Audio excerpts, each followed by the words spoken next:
Time is a very difficult thing to pin down. There's a famous saying of St. Augustine of Hippo that when he was asked, "What is time?" he said, "I know what it is, but when you ask me, I don't."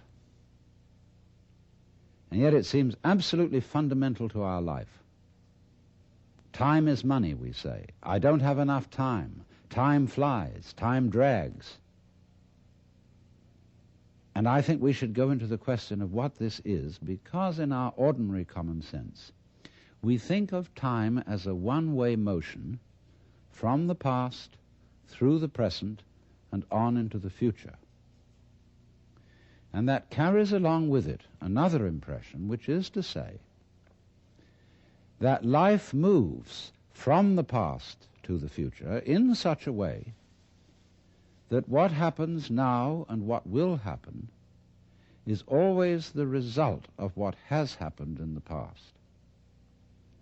In other words, we seem to be driven along. You know, once upon a time it was fashionable in psychology for people to speak of man's and animals' instincts. That we have, for example, an instinct for survival, an instinct to make love, and so on. But nowadays that word has become unfashionable, and psychologists tend instead to use the word drives, and to speak of the need for food as a drive, the need for survival or for sex as drives. And that's a very significant word, because it's brought out, isn't it, by people who feel driven. I must say personally, if I feel hungry, I don't feel driven. Also, if I feel lusty, I don't feel driven, because I don't say, "Oh, excuse me, but I have to eat," or "Excuse me, but I need to fulfill my sexual urges, my biological impulses." I say, "Hooray, I identify myself with my drives. They're me," and I don't take a passive attitude towards them and apologize for them. So the whole idea of our being driven is connected with the idea of causality, of life moving under the power of the past. And that is so ingrained in our common sense that it's very difficult to get rid of it, because I want to turn the thing round completely the other way and say that the past is the result of the present. Let us suppose, just for the sake of example, that this universe started with a big bang, as some cosmologists believe. Now, when that bang happened, it was the present, wasn't it? And so the universe began in what we will call a now moment. Then it goes on doing its stuff. And always, when any event that we now call past came into being, it came into being in the present and out of the present. That's one way of seeing it. But before we get further involved in this, I want to draw your attention to a fallacy in the very common sense idea of causality. That events are caused by previous events, from which they flow or result necessarily. To understand the fallacy of that idea, we have to begin by asking, what do you mean by an event? Let's take the event of a human being coming into the world. Now, when does that event begin?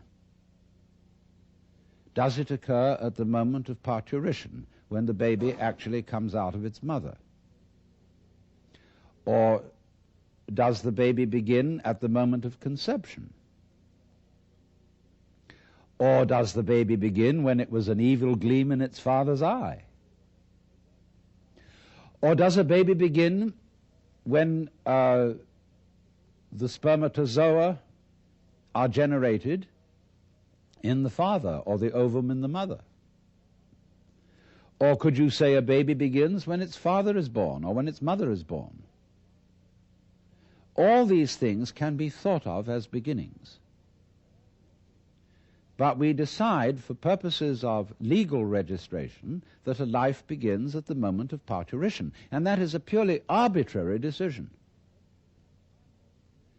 And it has validity only because we all agree about it. Let me show you the same phenomenon in the dimension of space instead of the dimension of time. Let's ask, how big is the sun? Are we going to define the sun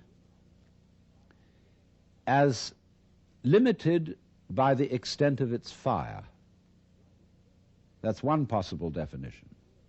But we could equally well define the sphere of the sun by the extent of its heat. We could also define the sphere of the sun by the extent of its light. And each of these would be reasonable choices, except that it's rather difficult to keep track of the extent of its light, because we're inside it. And therefore we have arbitrarily agreed to define the sun by the limit of its visible fire.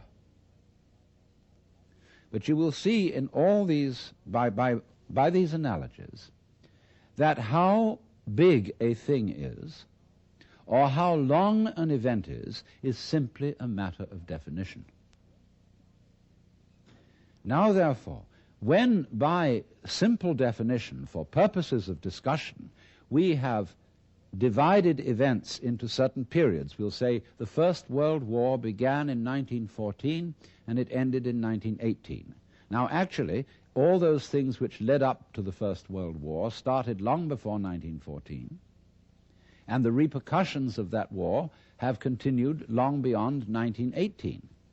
How are we to distinguish an event from its repercussions?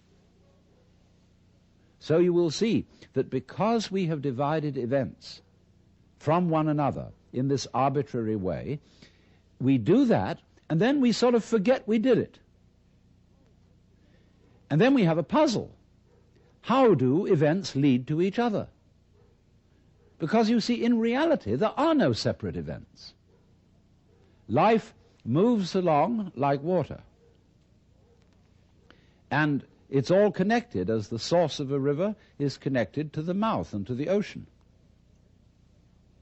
And all the events or things going on are like whirlpools in the stream. Because you go there today and you see a whirlpool.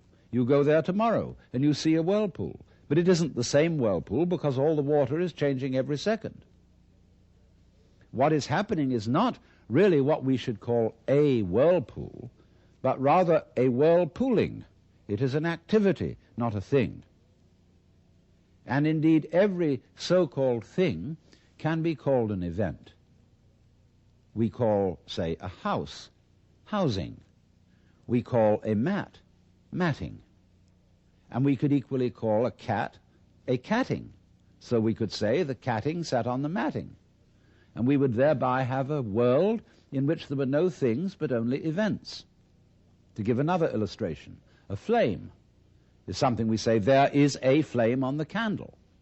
But it would be more correct to say, there is a flaming on the candle, because the flame is a stream of hot gas. Let's take another amusing example. We say fist, and fist is a noun. And fist looks like a thing, but suddenly what happens to the fist when I open my hand? See, I was fisting. Now I'm handing it to you.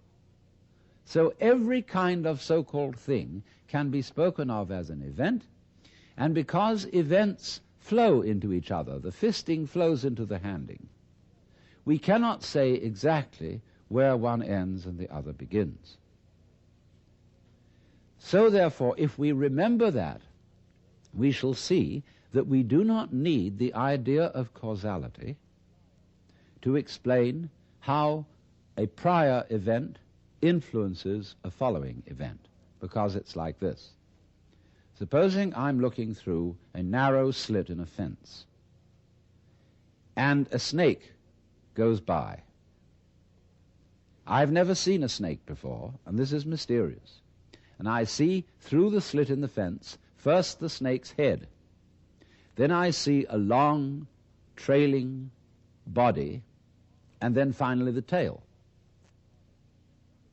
I say, well, that was interesting. Then the snake turns round and goes back. And again I see first the head, and then after an interval the tail. Now, if I call the head one event and the tail another, it will seem to me that the event head is the cause of the event tail, and the tail is the effect. But if I look at the whole snake, I will see a head-tailed snake, and it would be simply absurd to say that the head of the snake is the cause of the tail, as if the snake came into being, first the head and then the tail. The snake comes into being out of its egg as a head-tailed snake. And so in exactly the same way, all events are really one event. We're looking, when we talk about different events, we're looking at different sections or parts of one continuous happening. And therefore, the idea of separate events which have to be linked by a mysterious process called cause and effect is completely unnecessary. But having thought that way, we think of present events as being caused by past events, and therefore we tend to regard ourselves as the puppets of the past, as driven along by something that is always behind us. Now, to overcome this impression, it's very simple. You begin again with an experiment which I suggested in a previous talk about meditation. Approach the world through your ears. If you shut your eyes and make contact with reality purely with your ears, I mean, it's kind of silly perhaps to shut your eyes when you're looking at television, but do it just for a moment. And you will realize that the sounds you are hearing are all coming out of silence. You hear, and it fades away, fades, fades, fades, fades, and finally disappears. It's a curious world, this, isn't it? Because you hear all the realities in it, the sounds, suddenly coming out of nothing. You don't see any reason for them to begin. They just appear, and then they echo away through the corridors of the mind, which we call memory. Now, if you open your eyes, it's a little harder to see this with your eyes because, unlike sounds, the eyes sound static. Or rather, they look static. Everything looks still to your eyes. But you must understand that the world you are looking at, say when you look at a light, that light is vibrating. All material things are vibrations, and they are vibrating at you now in the same way as the sound was vibrating on your ears. In other words, the present world that you see is a vibration coming just as the sound comes out of silence. The light is coming out of space. It's coming out of nothing straight at you now and echoing away into the past.